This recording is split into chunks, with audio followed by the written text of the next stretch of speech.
Exercise 5. G of x is x cubed plus 2x squared minus 5x plus 3. What is the value of g of negative 2?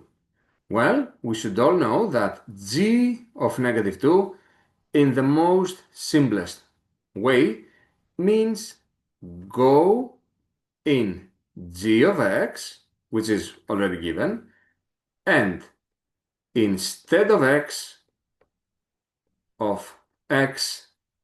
place negative 2. By doing so, we get that g of negative 2 is negative 2 cubed plus 2 times negative 2 squared minus 5 times negative 2 plus 3. Negative 2 cubed is negative 8. 2 times negative 2 squared is 2 times 4 plus 10 plus 3. So negative 8 plus 8, they cancel out, plus 13. So the answer is 13, which makes C the right choice for this one.